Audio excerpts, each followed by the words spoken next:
Well, in the previous class, we discussed about the network characteristics, and also we discussed about the data flows, the ways in which the data can flow, and also we discussed about the network criteria, and then we discussed about the topology. So in today's class, we are going to study in detail about the categories of topology that we have for our studies. So basically, the topology means it's a geometric representation of the relationship of all the links and linking devices, like how the computers or other devices are connected to one another, so that we can set up the network, or we can have a view where we can know how many wires or cables are required, or by using which how we can communicate with the different devices. So for that we need to understand this topology. So the basic categories that we have is the mesh topology, star topology, bus topology, and ring topology. So let us begin with the first one, simplest one. So in case of this mesh topology, every link is dedicated, that is point to point link. So this mesh topology belongs to the category of point to point. So in the previous class we have discussed the types of connection. One is the point to point and another one is the multi point. So this mesh topology belongs to the category of point to point. So in this, if you observe the diagram, we have 5 stations, or you can consider it as 5 computers, and there is a connection from one computer to every other computer, or from one node to every other node. So consider this one. So from here we have a connection to this, from here we have a connection to this. Similarly, we have the connection from here to here, also from here to here. So every computer will have a connection to every other computer present in that particular network.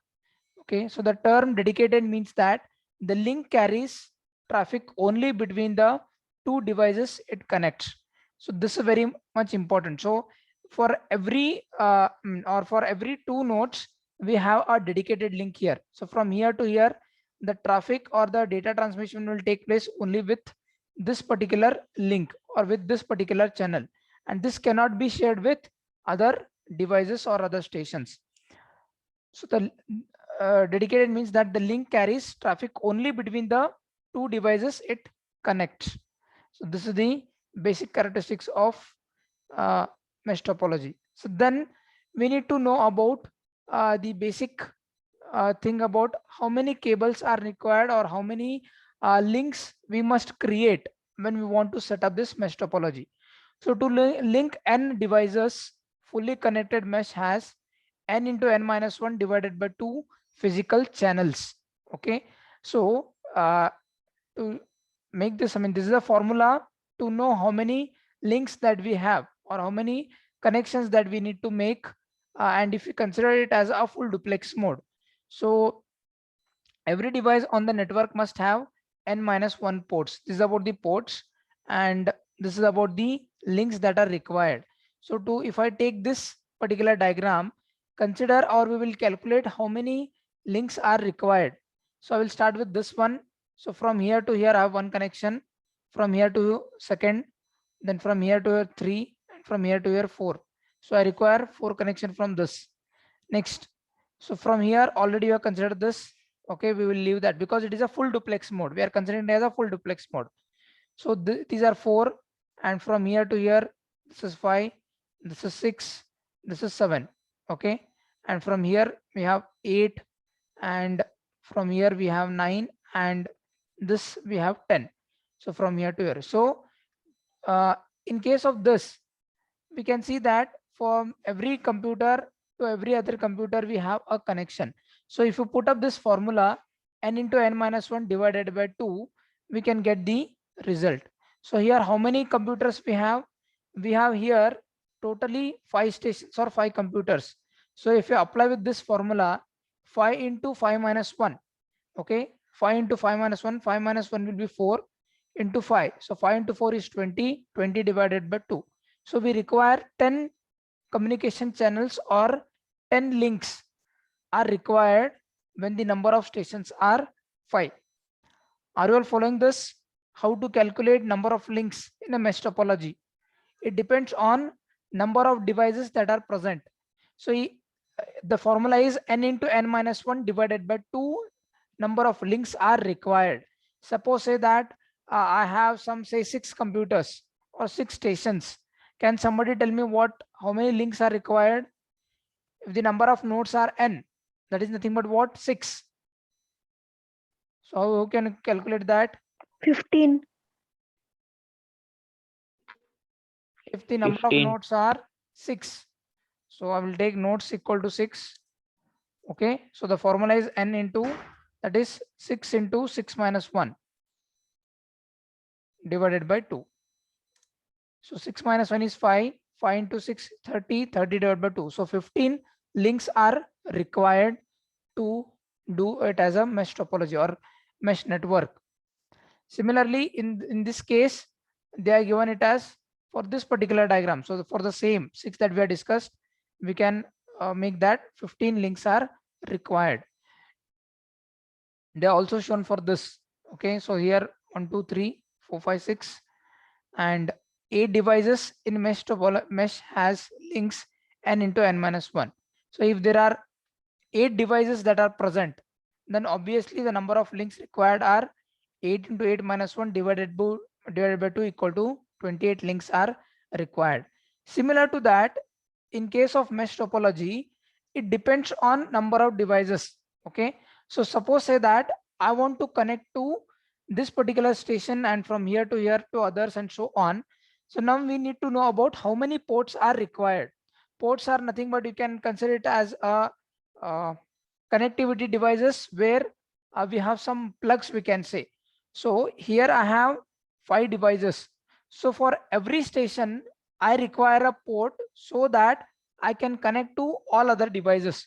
So for every device we require 4 ports because this computer is connected to this, second this, third, fourth. Similarly, this station is connected to 1, 2, 3, 4. So for every device or for every station we need to have a port which will have 4 plugs, you can say, or 4 ports are available so that it can connect to all others. So based on this, what you can make a conclusion, every device on the network must have n minus 1 ports. So in case of this, the number of devices are 5. So I need to have a port which is equal to n minus 1. So 4 ports are required. Every device on the network must have n minus 1 ports. So if there are 6 devices that are connected, the number of ports, okay, so every device requires n minus 1, because if you consider this computer, it is connected to other 5 computers. So it requires n minus 1 ports, that is nothing but 5 ports are required. So the number of ports are required when we consider the number of devices as 8, it will be 8 minus 1 equal to 7. Are we getting it, everyone? Yes, sir. Anybody has any doubts? So we can take some examples of, let's say, 12 systems or 13 systems and try to calculate the number of links that are required and number of ports that are required. So a 2 marks question may be asked, how you will calculate, or this formula may be asked. Give an example to where we can have, I mean, give an example for mesh topology to have, or they may give if there are 8 devices in a mesh topology, how many links are required and how many ports are required for every device. So you should write the formula and you should calculate it. So these are the basic characteristics of mesh topology. Okay, so you can draw this simple diagram and write down these 2 to 4 characteristics. And once you are completed with the characteristics, next we'll be studying about the advantages and disadvantages of it. So what is the advantage? Each connection carries its own data load, no traffic problems. Since every computer can be connected to every other computer with dedicated link or dedicated communication channel, there will be no traffic load, because this link or whatever link that we are creating, so this link is meant for only to send and receive the data between only these 2 devices. So it is dedicated, and because of that it can carry its own data load, no traffic problems. A mesh topology is robust and strong because, see, for every computer, again the basic fundamental things remain same. For every computer we have a dedicated link So it is robust, we can say. Even if one of the devices is not working, we can transfer it or we can pass the data from other devices as well. Because suppose that if this link is blocked, or if this link is not working properly, then the data can be transmitted through other links. So it can transfer from here to here, and from here to here the data can be transferred. So it is strong, or you can say it is robust. Privacy or security, can somebody tell me why, how it is privacy and security can be maintained in this mesh topology, or why it is secured?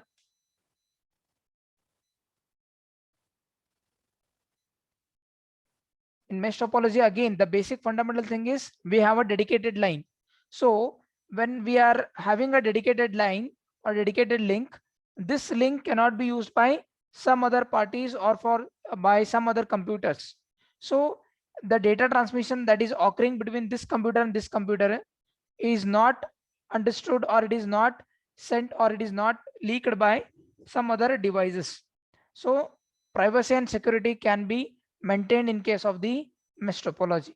And the last one is the fault identification and fault isolation is very easy.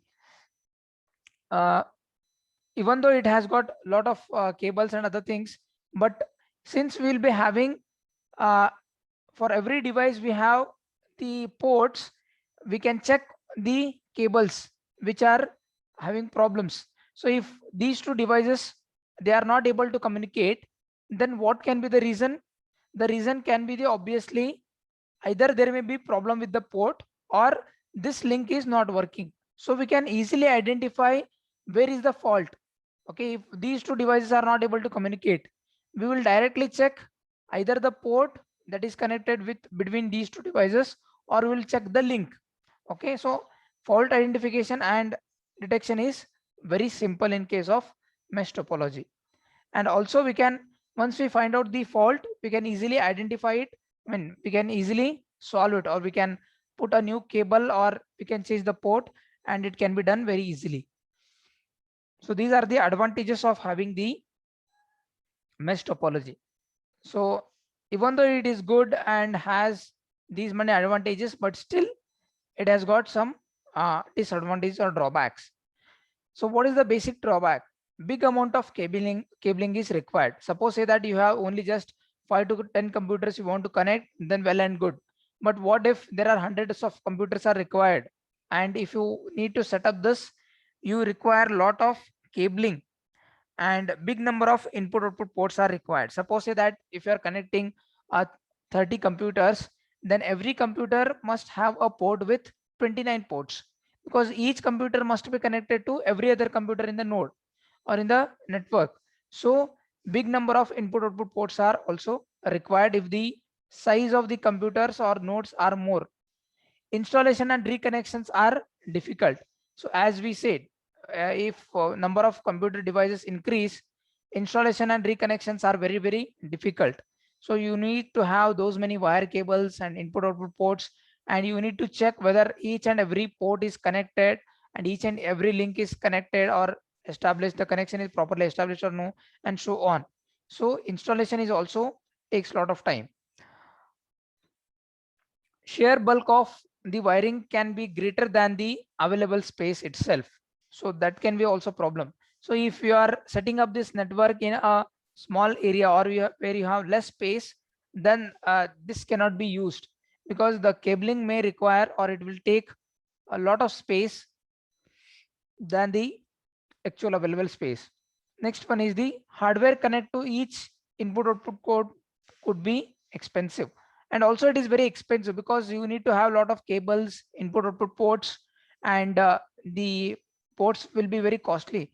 So hardware connect to each input output port could be expensive as well. And if what if the entire ports get damaged? Okay, so if suppose say that we have this link, I mean, here we are connected, and if that entire port is damaged, you need to replace the entire port itself. So it is costly as well. So where we can implement this, or it is restricted where we have limited resources, or where you have limited computers, and also it can be used as a backbone for hybrid network.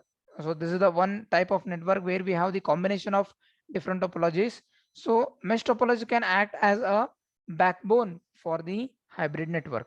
So these are related to the mesh topology. So first we understood about the characteristics, and then we understood about the how to calculate the number of links and number of ports that are required, and then advantages and disadvantages for examination. So this remains common for other topologies as well. If they ask you about the explain about mesh topology for 5 to 6 marks, then first write down the characteristics and then draw a simple diagram for of 5 computers and make the connections properly. Then write one or two advantages and disadvantages. That can be sufficient. But draw the diagrams. Diagrams are very much essential because the topology itself says that it is a geometric representation of how the systems are, the nodes are connected. So that is very much important.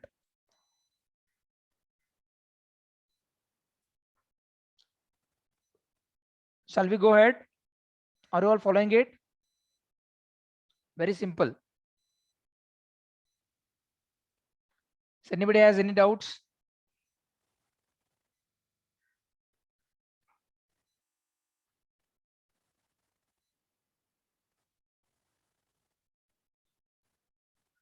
Yes. Shall we go ahead? Yes, sir. So now as we go ahead with the different topologies, you always try to compare the previous topology and with the new one so that you can remember the advantages and disadvantages very easily. No need to buy hat and write on the things. So next we'll be discussing about the star topology. So in case of star topology, dedicated point to point to a central controller, or we can call it as a hub. No direct traffic between the devices. The control acts as an exchange. So in case of star topology, the basic thing that we have is we have a central device or a central system that we can call it as a hub. So every device that wants to communicate has to send the information to a central hub, and the data will be transported, or the data will be transmitted from one station to other station via using this hub. So dedicated point to point to a central controller. Again, it is a point to point, but here instead of having a connection with one device to another, we have a point to point connection from station to the hub. No direct traffic between the devices. So there is no connection. As there is no connection between the devices, so no traffic will occur, and the entire communication will be controlled by this central device called as the hub. So the control acts as an exchange. So whenever the data is being exchanged, it will be exchanged with these two with this hub. So again, the hub will require the number of total number of stations that are present. Those many ports are required for the hub. So in this case, there are 4 stations. So this hub must have 4 ports. If we have if you have say 10 stations or 10 nodes, then the central hub requires 10 ports. And when this station wants to communicate with this station, it can send the data only to the hub, and this hub will transmit the data from this port to this port, and from this port the data will be transmitted to this station. So this is how a star topology works.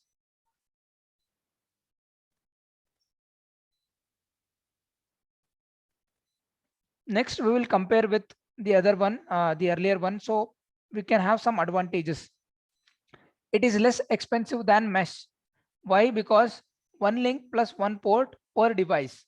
So if you consider the earlier one, there we want to have n minus 1 and n into n minus 1 divided by 2 number of links. Okay, and n minus 1 ports. But here we require only one link plus one port for every device. So every device will have only one link and it will have only one port. That is sufficient. It is easy to install and reconfigure. Why it is easy? Because the cables required are very few. Okay, for every device only one cable is required to connect. So installation and reconfiguration is also very much easy. I mean, even if in case of failure, you can easily check the cables and you can identify them. less cabling is involved. Additions or moves and deletions required only one connection. So suppose say that if I adding, so here there are 4 computers. If I want to add another station, or if I want to add another computer, I should have another system, and I should have only one link that I want to connect. So it is very easy to add or move or delete the required connection. Also, if I want to delete a connection, just remove this link and these things will remain same. So addition of deletion of new devices will be is very easy in case of star topology. And also robustness, one fail does not affect the others. Like if this station is not able to connect, or if this station fails, then the entire system is not going to fail, because these stations are still working. So there can be problem with this link or this port, but these ports are working fine and these links are also working fine. But we should understand that this station cannot communicate with this station because there is some problem with this, but the entire system is not fail. That you need to understand. Only this, there is problem with only this link, but these 3 computers and these 3 links are working fine. So one fail, it doesn't affect the others. Easy fault identification and fault isolation. So this is also very easy in case of this star topology. Then what is the disadvantage? Dependency on the whole topology on one single point or hub. But the main drawback of this star topology is entire communication is controlled by this central hub. So if there is any problem with the hub, then the entire system is going to fail. So the devices cannot communicate, because whenever the device want to communicate, they always have to send data to this hub, and also they should receive the response from this hub itself. So that is the major drawback that we have. So more cabling than other topologies. I mean, when we compare the next one, that is ring or bus topology, to compare to that, the more cabling is required here. But to compare to the mesh topology, the cabling is less. But when you compare the ring topology and bus topology, again the cabling is more. So these are some disadvantages of star topology. So if the entire hub fails, or this entire central control fails, then the entire system is going to fail. So the communication stops at that moment itself. Then where we can use this? We can use this in a local area network, or if you have very few computers, say like 15 to 20 computers are required in local area network, we can prefer using of star topology.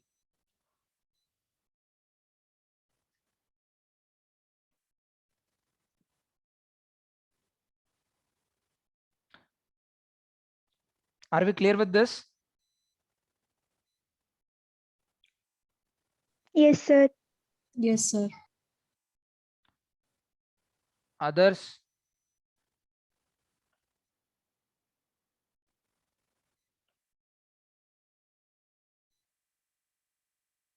Yes, sir.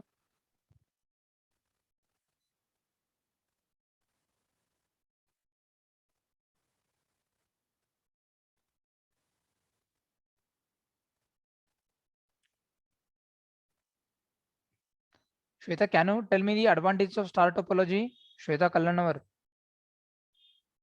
Advantages.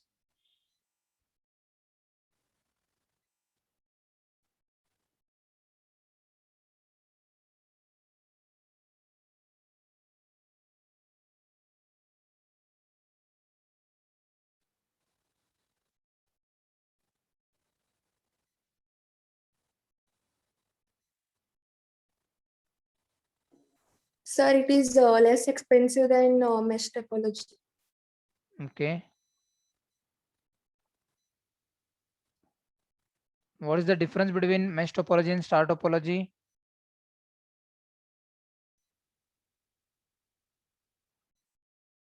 Why it is less expensive? Cabling, so Cablings are required more or less? less. Okay. And who controls the entire communication? Central hub. Okay. So if two stations wants to communicate, can they communicate directly from one station to another station?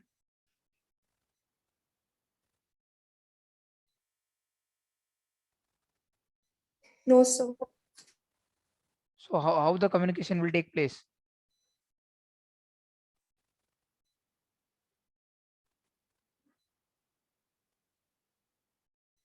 When they want to communicate or when they want to send the data, where they will send the data or from where they will receive the data?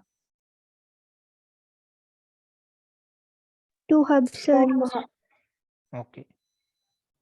Fine.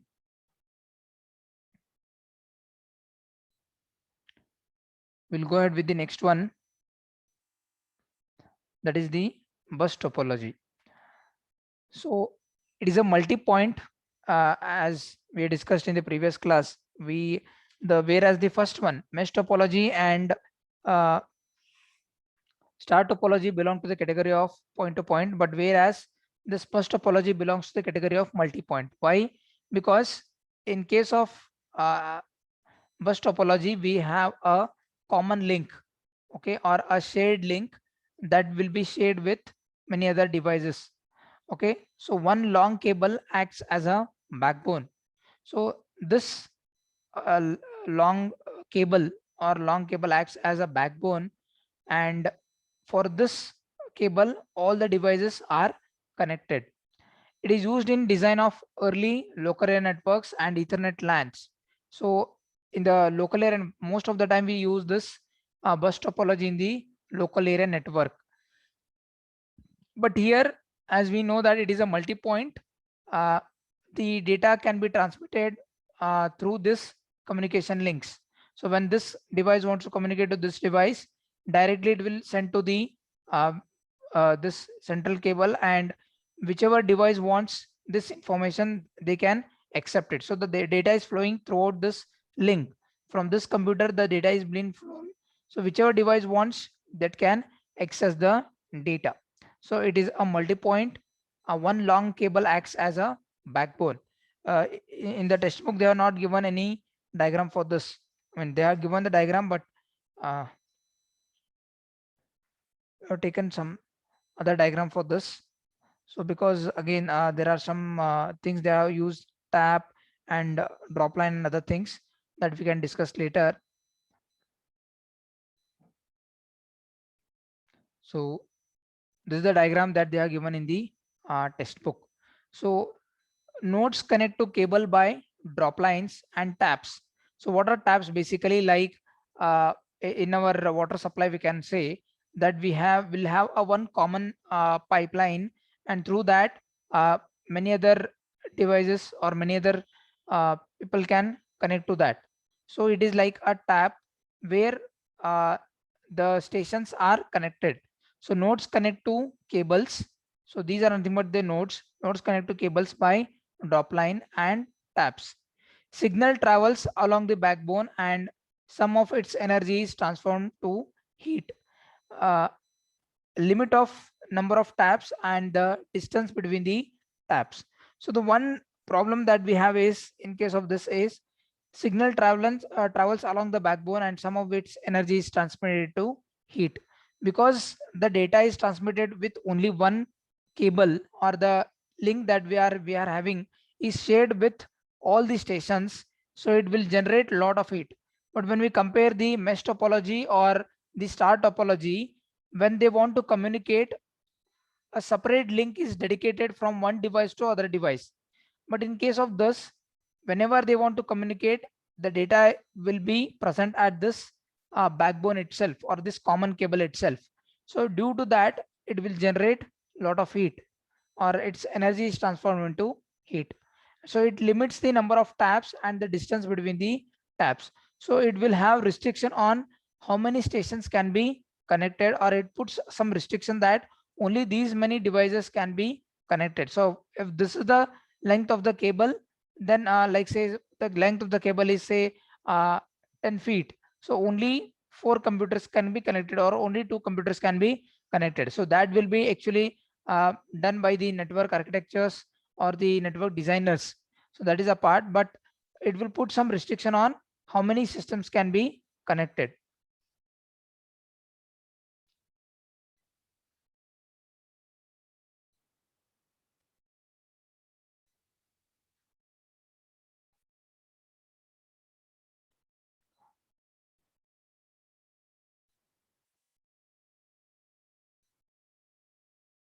So this tap is a main connector that will connect the central cable and to the stations. So this tap is basically made up of uh, metallic core. So because of that, also it will generate a heat. So this tap is made up of a metallic material, we can say, or made up of metallic core. So due to that, it will generate a lot of heat. So therefore it becomes weaker and weaker as it travels further and further. So as the data goes on, so if you say like you are using a bus topology and if there are 10 computers are connected, so as the distance increases, its capacity drops. So it becomes weaker and it cannot reach to the last node, or the data cannot be transmitted to the last node.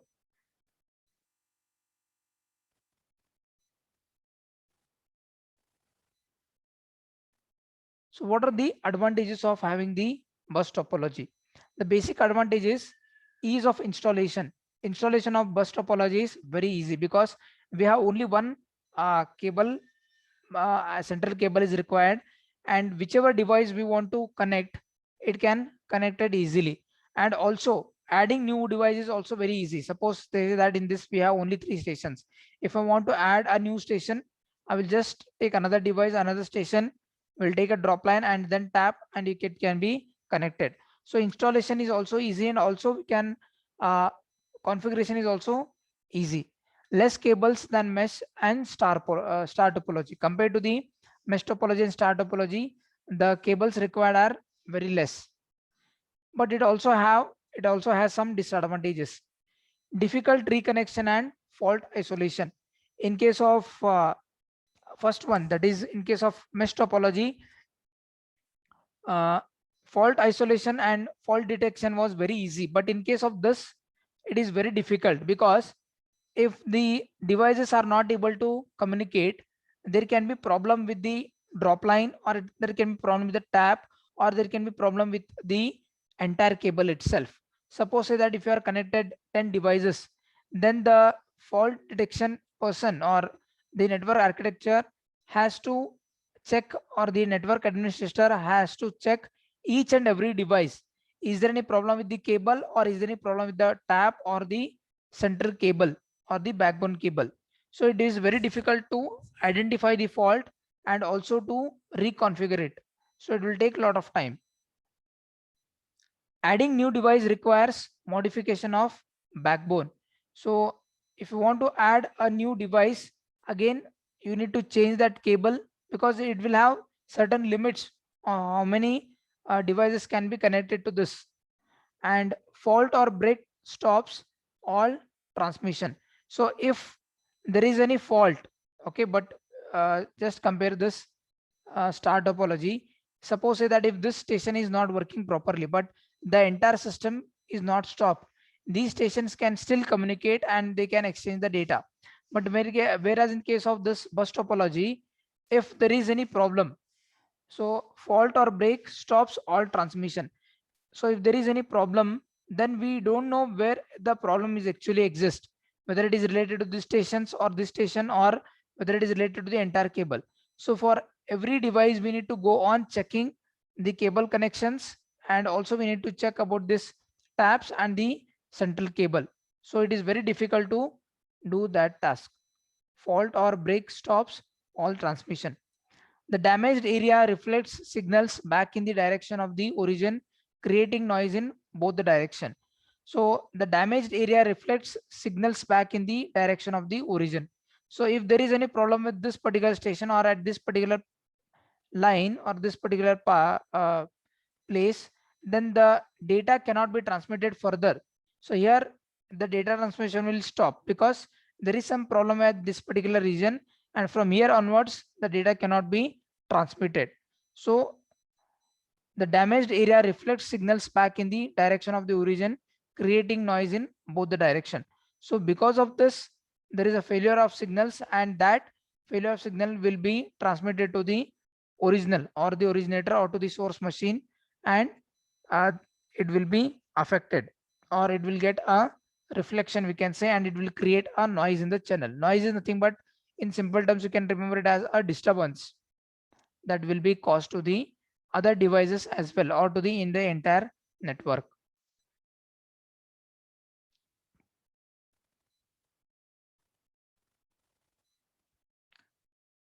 Are we clear with this? Yes, sir.